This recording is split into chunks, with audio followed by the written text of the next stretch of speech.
Another chukar season is upon us, and for the opener, we are hunting a spot where we have encountered birds many times before. We divide this area into 3 distinct sections, each one of them demanding its own strategy and approach. Before we set out, let's stop by the gun rack so we can show you what we're shooting today. The Affinity 3 is mid-tier when it comes to price and easy to carry at under 7 pounds. The Stoker M3500 is low tier in price, but has been one of the most reliable shotguns I've ever owned. The first section we are hunting we call the feedlot, a vast open area that has very little structure where the chukar like to feed. The openness of this area can make it easy to jump birds, but difficult to get close. Yeah, lots of chukar crap right here. Oh yeah. She's on a half point.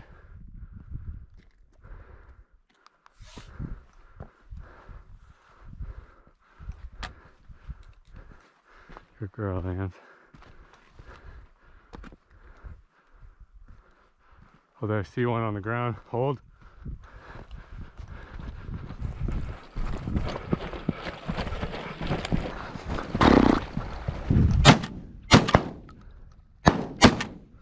That one's dead. We just gotta watch it go down. There we go. Big bird!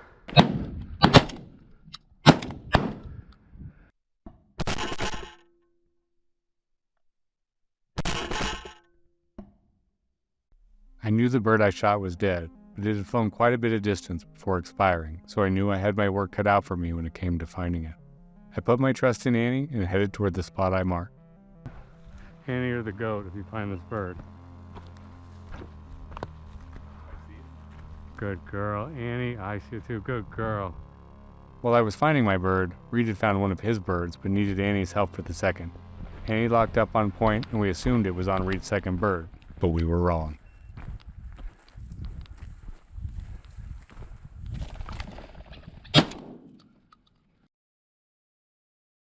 It turns out there was still a single left from the initial jump.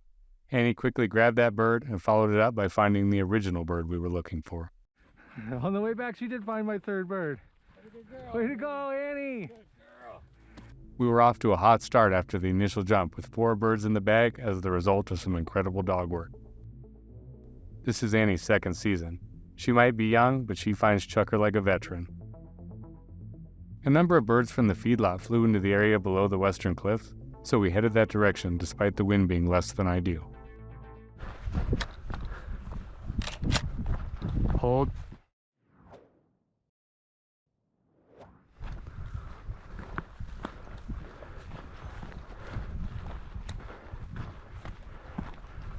Oh, Annie, you're the goat.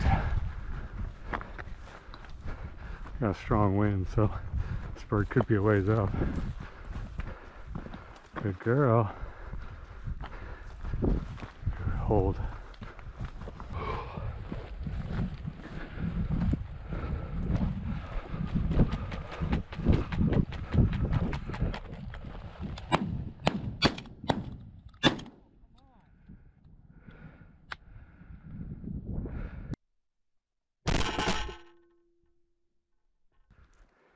Good girl, Annie. Bring here. With 5 birds in the bag, we continued across the hillside because we had seen more birds fly there than we had jumped.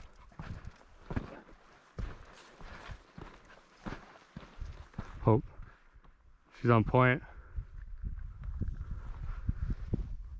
Hold. Kind of behind us because of the wind.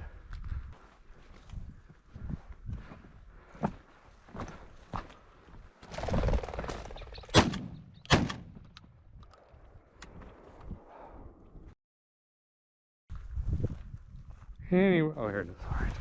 All right.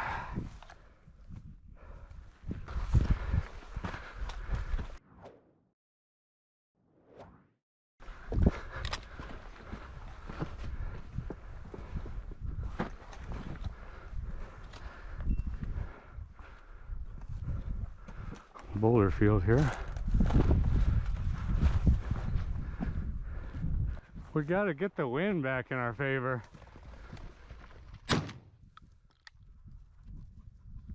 Despite the wind being at our backs, Annie was systematically picking apart the mountain. She had found me 2 singles and proceeded to point once again near the far end of the hillside. I've been standing here for a while, so if a chukar gets up, I'll be amazed. I hear him. There's something out there. Turn on.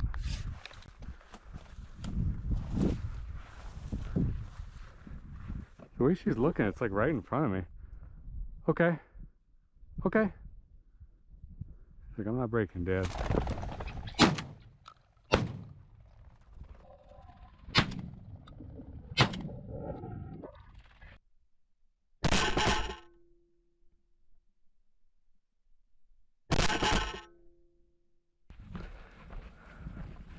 There's number 5.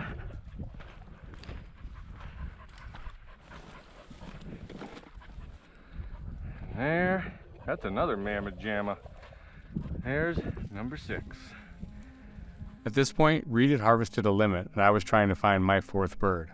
After a long search, Annie finally locked up on a small crevice in the rocks. Rock somewhere?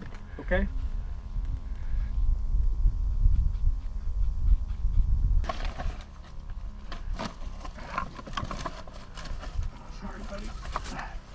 Now that we were at the end of the western cliffs, we decided to walk back across the hillside because that would put the wind in our favor.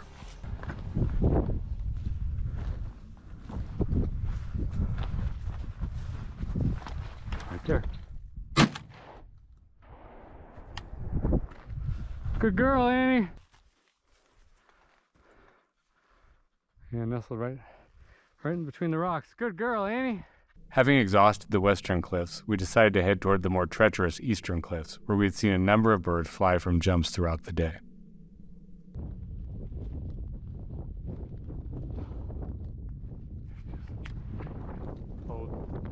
Good girl.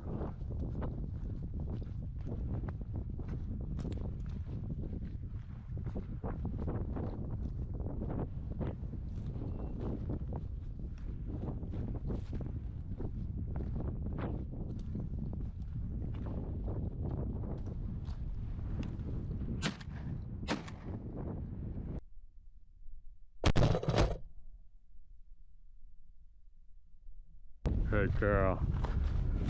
You are stellar. I might be biased, but Annie's the greatest dog I've ever hunted over in my life. My goodness. I'm so freaking proud of this dog. A double limit was more than we could have hoped for, and Annie's work in the field made the day that much better. There really is nothing like opening day.